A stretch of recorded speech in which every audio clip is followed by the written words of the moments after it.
প্রস্রাবের রক্তক্ষরণ একটি চিকিৎসক এবং রোগীর উভয়ের জন্যই উদ্বেগের কারণ।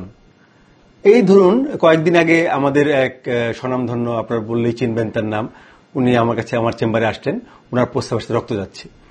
তো আসলে প্রস্রাবের সাথে রক্ত যাওয়ার কারণ খুব সাধারণ কারণ থেকে শুরু করে অনেক ভয়াবহ কারণে রক্ত যেতে পারে।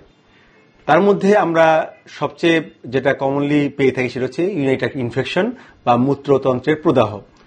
এই মূত্রতন্ত্রের প্রদাহই সাধারণত মহিলাদের বেশি হয়, পুরুষদের হতে পারে এবং ইয়াং বয়সে এটা বেশি পাওয়া যায়।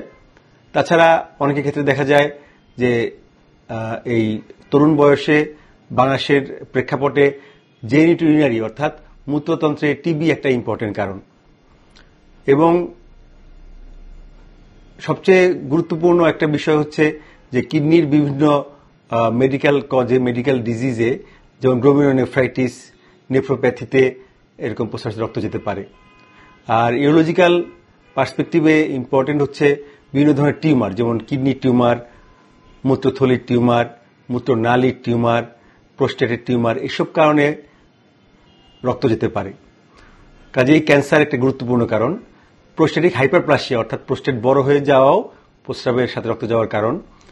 ইভেন অনেক সময় যারা রক্ত পাতলা করার অর্থাৎ ইকোস্পিরিন বা ক্লোপিডোগ্রেল জাতীয় ওষুধ খায়, তাদেরও রক্ত প্রস্রাবে যেতে পারে।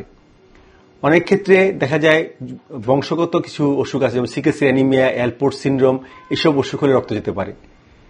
আর আরেকটা জিনিসও খুবই গুরুত্বপূর্ণ, দেখা যায় যে অনেক সময় যারা অনেক মার্চ করে, অর্থাৎ মার্চ হিমোগ্লোবিন আমরা বলি, যারা অনেক দৌড়দৌড়ি করে, স্পোর্টসম্যান, তাদেরও প্রস্রাবে রক্ত যেতে পারে। আর আরেকটা জিনিস হচ্ছে কিছু কিছু খাবার, যেমন বিটরুট, বিভিন্ন ধরনের কেমিক্যাল, যদি রক্ত রঙের যে ফ্রুটসগুলো আছে এগুলো খেলেও অনেক সময় প্রস্রাবে রক্ত যেতে পারে। বিভিন্ন ধরনের আঘাত থেকেও রক্ত যেতে পারে, যেমন কিডনি বা মূত্র নালী, থলি, এসব জায়গায় আঘাত থেকে, প্রস্রাবের আঘাত থেকেও প্রস্রাবে রক্ত যেতে পারে। এগুলো মোটামুটি আমাদের মনে রেখে প্রস্রাবে রক্ত যাওয়ার কারণ সম্বন্ধে এটার পরীক্ষা নিরীক্ষা করে আমাদের রোগ নির্ণয় করতে হবে। আপনাদের স্বাস্থ্য বিষয়ে সচেতন করার জন্যই আমাদের এই আয়োজন। তাই প্রতিনিয়ত স্বাস্থ্য বিষয়ে বিভিন্ন টিপস পেতে আমাদের চ্যানেলটি সাবস্ক্রাইব করুন এবং বেশি বেশি লাইক ও শেয়ারের মাধ্যমে সবাইকে আমাদের সঙ্গে সংযুক্ত হবার সুযোগ করে দিন। ডায়াবেটিস চিকিৎসায় 3D বলে একটি কথা প্রচলিত আছে। এই 3D কি? এই 3D হচ্ছে ডিসিপ্লিন, ড্রাগ এবং ডায়েট। আপনি ডিসিপ্লিন লাইফ লিড করছেন, ড্রাগসও খাচ্ছেন, কিন্তু ডায়েট সেটি কেমন হবে? এই বিষয়ে সঠিক পরামর্শ দিতে পারবেন একজন পুষ্টিবিদ।